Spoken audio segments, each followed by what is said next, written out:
Over the past few weeks, we've heard a lot of complaints from conservative Christians about why their states are allowed to keep their churches closed or limited in attendance, even though grocery stores are allowed to be open with a lot more people inside. They often say things like, "We know food is essential, but so is your spiritual health." So let's talk about why those arguments make no sense. I didn't think we needed a video about this, but apparently it's not obvious to a lot of religious people. Churches are meant to be gathering places. You hang out with people with whom you share a common bond. You talk to them. You sing with them. You sit near them. You offer handshakes and hugs.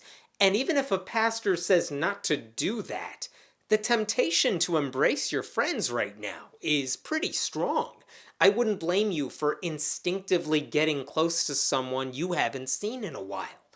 And that's not even getting into rituals that require closeness, like baptisms or eating a communion wafer. Grocery stores, on the other hand, are not hangouts. You get what you need and you get out. I've gone a few times during the pandemic, during the lockdown in Illinois, and never once did I linger for a conversation with anyone. I've never brought my kids along. I wore a mask. I don't think I said much of anything to anyone while I was there. I avoided as many people as I could. I got what I needed as quickly as possible. I paid for it, and I certainly didn't linger around afterwards for casual conversations with anyone. And then I took a shower when I got home. Which is another way of saying you should still avoid grocery stores if you can. Just because they're open doesn't mean they're safe. They're more like a necessary risk. And you shouldn't take risks like that if you don't have to. Honestly, if ordering groceries online were easier and cheaper, I would prefer that option.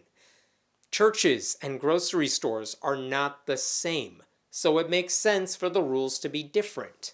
Obviously, I can't get food via Zoom. But I promise you that you can watch a sermon over Facebook Live, and you can make a donation to your church through PayPal if you want. You don't need to physically go to a building to worship. The Bible is online.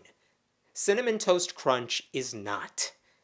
You need food. Your book club can wait a while. Trust me, it's okay.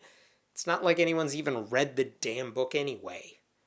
The point is, it's not religious persecution when governors say churches, like schools or gyms, need to stay closed or at least severely restricted in terms of attendance. They're trying to protect public health, and they legally have the right to close down churches in those kinds of emergency situations.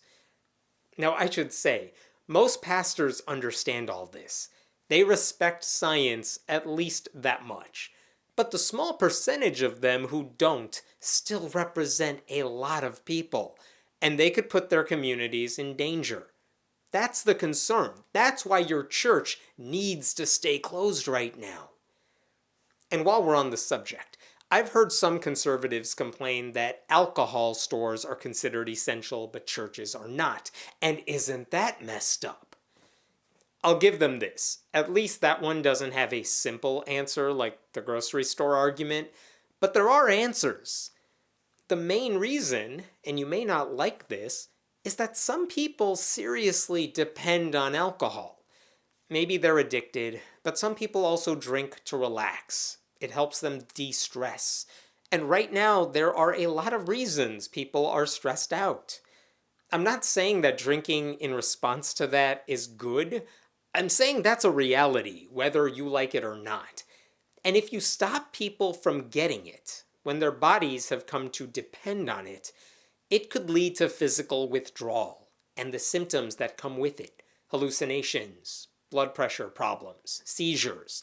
And they may end up in a hospital where they need ventilators, which is one thing we don't want right now if we can help it, because COVID patients need that equipment. We also don't want people who depend on alcohol to resort to even more unsafe alternatives, the sort of thing some people did during Prohibition.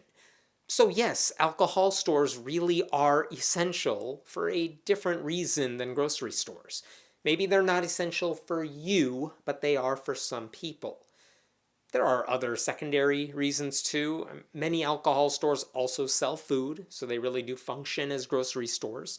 They also provide a lot of money to the government through taxes, so governments aren't really eager to shut them down if they don't have to. And why can't you just buy alcohol from a grocery store? Because not all of them sell it. And even if they do, it might be a very limited selection, so people who rely on it can't always get what they need. My point is this: when people complain about alcohol stores being essential while churches are not, what they're really saying is they don't know how to read or do basic research. Don't take those people seriously because they're not arguing in good faith. They don't actually care about the answer. They only care about hearing their own voices raise the question. And if they complain about grocery stores, then just remind them God is everywhere. God can always hear your prayers. Wherever two or three gather in the name of Jesus, God is there. That one's from the Gospels. At least those are the things I've always been told. And if Christians are ready to admit all of that is a lie, I am all ears.